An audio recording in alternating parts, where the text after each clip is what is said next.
اور اپنا زیادہ وقت پیر و مرشد کی بارگاہ میں گزارتا تھا۔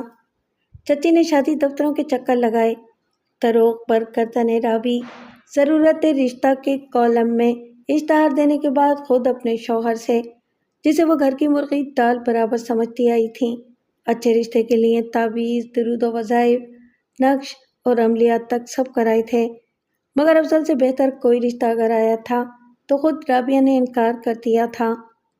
پھر اچانک پردے سے میری واپسی کا غلغلہ ہوا۔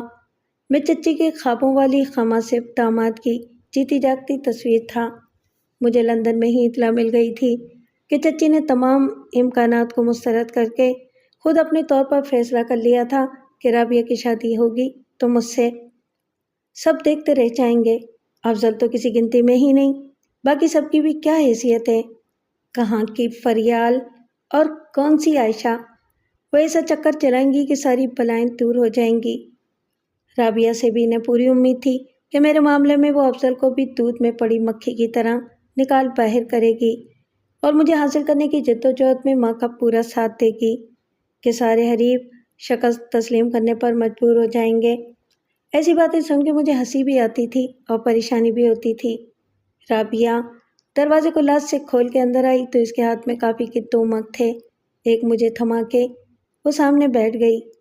میں نے کہا، رابی، کیا تمہیں اندازہ ہے کہ میں کتنی مشکلات میں گھرا ہوا ہوں، کیسے سنگین مسائل سے دوچار ہوں؟ بالکل ہے، لیکن تمہاری تشریف آوری نے میرے لیے کیسے سنگین مسائل پیدا کر دیے ہیں اس کا تمہیں کوئی اندازہ نہیں۔ حالات ایسے ہیں رفیق صاحب کہ ہم ایک دوسرے کے مددگار ثابت ہو سکتے ہیں۔ وہ بولی، رابعہ جو جانتی ہے وہ کوئی نہیں جانتا کہ بہت جلد وہ ولایتی حسینہ یہاں آ رہی ہے پاکستان میں، اور اس گھر میں جو عجائب گھر ہے۔ میں اچھل پڑا، یہ تمہیں کیسے پتہ چلا؟ وہ ہنسی، بھائی معاف کرنا، مجھے انگریزی زبان تو نہیں آتی، مگر جتنی آتی ہے اس کے مطابق۔ اس نے لوفرانہ انداز میں بائیں آنکھ دبائی اور بولی، جب تم فون پر بات کر رہے تھے تو میں پردے کے پیچھے کھڑی سب سن رہی تھی، لیکن فکر کی کوئی بات نہیں کزن، اگر یہ راز ہے تو راز ہی رہے گا، تم مجھ پر بھروسہ کر سکتے ہو۔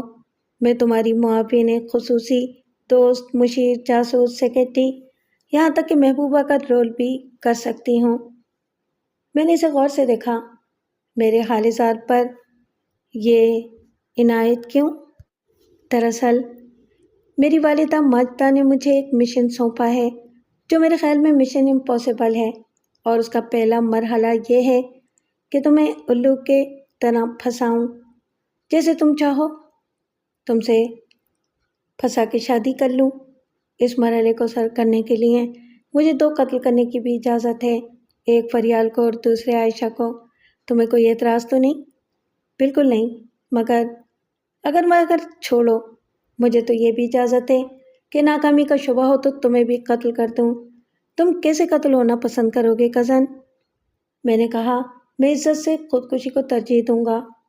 وہ ہنسی، یار تم تو ڈر گئے، فکر مت کرو، تم بالکل محفوظ ہو، کیونکہ ویسے تو میں نے والدہ کی بات مانتے ہوئے اس مشن کو تکمیل تک پہنچانے کا عزم کر لیا ہے، مگر حقیقت اس کے برعکس ہے۔ میرے نزدیک تم ہرگز اس قابل نہیں کہ تم پر ڈورے ڈالے جائیں، شادی تو دور کی بات ہے۔ تھینک یو کزن، کون ہے اس قابل تمہارے خیال میں؟ افضل آف کورس، اس نے مجھے ڈانٹا۔ تم کو اتنا بے خبر نہیں ہونا چاہیے، یہ تو بچپن سے طے تھا۔ اس کے علاوہ اس دنیا میں اس سے بڑا الو کون ہو سکتا ہے؟ ہیں، تمہیں شوہر کی جگہ کاٹ کا الو چاہیے؟ میں نے حیرانی سے کہا۔ مسٹر رفیق، میری جیسی لڑکی آپ جیسے شخص کے ساتھ بھلا کیسے گزارا کر سکتی ہے؟ میں تم کو اپنے اشاروں پر نچا نہیں سکتی، تم سے اپنی ہر جائز ناجائز بات منوا نہیں سکتی۔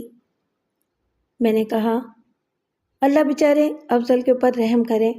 وہ بولی، دیکھو رفیق، بچپن سے مجھے جانتے ہو، تم مجھے ڈانس کی فلمیں لالا کے دیتے تھے، میری حوصلہ افزائی کرنے والے صرف تم تھے، باقی سب نے تو میرے شوق کا خون کیا، اور میرے اندر کے آرٹسٹ کے قاتل ہیں سب۔ مجھے ایکٹنگ کا شوق تھا۔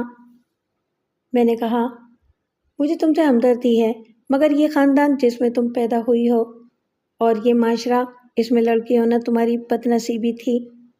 کزن، اگر تم میرے شوہر ہوتے تو کیا مجھے یہ سب کرنے دیتے؟ ایمانداری سے بتاؤ۔ شاید نہیں، میں نے اعتراف کیا۔ یہی وجہ تھی کہ میں نے افضل کو چنا۔ اس کی محبت میں تو کوئی شک ہی نہیں، وہ بس مجھے خوش دیکھنا چاہتا ہے۔ میں نے اسے پوچھا تھا یہی سوال، تو اس نے کہا کہ تمہاری خوشی میں ہی میری خوشی ہے۔ اس سے شادی کر کے میں پھر رقص شروع کر دوں گی، سیکھوں گی، ریاض کروں گی، اور دیکھ لینا ایک دن کلاسیکل ڈانس میں میرا بھی نام ہوگا، ناہید صدیقی اور شیما کرمانی کی طرح۔ میری نیک خواہشات تمہارے ساتھ ہیں، میں نے کہا۔ جب والدہ نے مجھے سمجھانا شروع کیا، بلکہ پٹی پڑھانی شروع کی کہ مجھے سب کچھ بھول کے اپنی ساری توجہ تمہیں پھانسنے پر صرف کرنی چاہیے، تو انہوں نے کہا کہ رابعہ، وہ تو سچ مچ کا راجکمار بن گیا ہے، کروڑوں کی جاگیر مل گئی ہے اسے، وہ کتنا پڑھا لکھا ہے، کتنا خوبصورت ہے، یہ بتانے کی بات ہی نہیں۔ اور پتہ ہے جب تم چھوٹے تھے تو کیا کرتے تھے؟ انہوں نے بہت سے شرمناک واقعات دہرائے۔ میں نے کہا کیا انہیں وہ سب نہیں معلوم جو تم جانتی ہو؟ کیوں نہیں معلوم؟ انہوں نے فرمایا کہ رابعہ، اس ولایتی میں معاف کرنا، انہوں نے کہا تھا ولایتی کتیا، اس کا پتہ تو خود بخود صاف ہو گیا، اب رہ گئی وہ قطامہ حرافہ اینڈ فاحشہ، یعنی فریال۔ چچی کی زبان دانی کا تو میں بھی قائل ہوں، میں نے کہا۔ انہوں نے کہا کہ وہ یہاں آئے تو صحیح، اس کی تو میں بنا دوں گی چٹنی، اس کو کالے جادو اور سفلی عمل سے پاگل خانے نہ پہنچا دیا تو میرا بھی نام نہیں۔ تو ذرا عقل سے کام لے اور سوچ کہ افضل کیا چیز ہے رفیق کے آگے، جیسے راجہ بھوج کے آگے گنگو تیلی۔ اور تم نے کہا ہوگا کہ آف کورس ماما۔ جی، میں نے آمنا صادق نہ کہا۔ میں ہنس پڑا۔ تم تو بے حد ذہین اور سمجھدار لڑکی ہو، میری اور تمہاری پارٹنرشپ چل سکتی ہے۔ عائشہ اور فریال میں سے تم بالآخر کس کا شکار بنتے ہو، اس کا تو فیصلہ وقت کرے گا یا تمہاری تقدیر۔ میری طرف سے بے فکر ہو جاؤ، میں والدہ کو گمراہ رکھنے کے لیے ان کے پلان پر سنجیدگی سے عمل کرتی نظر آؤں گی، مگر وہ سب اسٹیج ڈرامے کی طرح ہوگا۔ میرا ٹارگٹ ہے افضل، اور افضل کے معاملے میں تم میری مدد کرو گے۔ جو کچھ مجھ سے ہوگا میں ضرور کروں گا۔ افضل صرف میٹرک پاس ہے، لیکن وہ دل کا بہت اچھا اور مخلص ہے، تم بھی اس پر بھروسہ کر سکتے ہو۔ ابا جی کی پیری مریدی کے چکر سے اسے نکالو، اگر تم اسے اپنے ساتھ رکھو۔ ساتھ رکھو؟ کہاں؟ ابھی تو میں کچھ بھی نہیں کر رہا ہوں۔ ابھی نہیں کر رہے ہو، لیکن تم کچھ نہ کرنے کے لیے تو واپس نہیں آئے ہو۔ کیا پلان ہے آخر تمہارے؟ ابھی تو کچھ نہیں، لیکن ٹھیک ہے، میں دیکھوں گا کہ افضل کے لیے کیا کر سکتا ہوں۔ میرے ذہن میں کچھ پروجیکٹ ہیں، لیکن یقینی بات تو کوئی نہیں۔ میں نے تو یہ بھی سوچا تھا کہ میں واپس چلا جاؤں، لیکن اب یہ ناممکن لگتا ہے۔ اس نے کہا تم اس عائشہ والے بحران سے کیسے نپٹو گے؟ میں چونکا۔ یہ تو میں نے ابھی سوچا نہیں، لیکن اب سوچ رہا ہوں کزن کہ اس میں تم یقیناً میری مدد کر سکتی ہو۔ ایک پلان ہے میرے پاس۔ اس نے مجھ سے ہاتھ ملایا۔ ایک دوسرے کی مدد کر کے ہم اپنے مقصد میں ضرور کامیاب ہوں گے رفیق۔ تم میرے ساتھ اپنا وہی رویہ رکھنا جو ہے۔ بالآخر والدہ مایوس ہو جائیں گی، یہ سمجھ لیں کہ مشن امپاسبل ناکامی سے دوچار ہوا۔ اس وقت تک افضل بھی کچھ کرنے لگے گا۔ ابا کی سپورٹ مجھے پہلے ہی حاصل ہے، میری اور افضل کی شادی ہو جائے گی۔ میں نے کہا تم افضل سے کہنا کہ مجھ سے مل لے، آخر وہ ہے کہاں؟ اب تک اس سے ملاقات نہیں ہوئی۔ اسے ابا نے کہیں بھیجا تھا، شاید آج شام تک لوٹ آئے گا۔ میں ایک بات اور کہنا چاہتی ہوں، تمہیں ایک اور خطرے سے خبردار کرنا چاہتی ہوں۔ میں نے کہا رابعہ، کیا میرے لیے صرف خطرات ہی رہ گئے ہیں؟ وہ بولی تمہیں تو شاید اندازہ بھی نہیں ہوگا اس خطرے کا، مگر تمہیں اس کے بارے میں ضرور سوچنا چاہیے اور اپنی حفاظت بھی کرنی چاہیے۔ میں نے اسے غور سے دیکھا۔ لڑکی، کیا تم اپنی اوقات سے بڑی باتیں نہیں کر رہی ہو؟ ایسی کیا بات ہے آخر؟ دیکھو، اسے مذاق مت سمجھو، یہ جو تم راتوں رات کنگال سے مالا مال ہو گئے ہو، اس پر بہت سے لوگ جل بھن کے کوئلہ ہو گئے ہیں، خیر سے میں بھی ان میں شامل ہوں۔ میں نے کہا لکڑی جل کر کوئلہ ہوئی اور کوئلہ جل کے راکھ، میری صحت پر اسے کوئی اثر نہیں پڑتا۔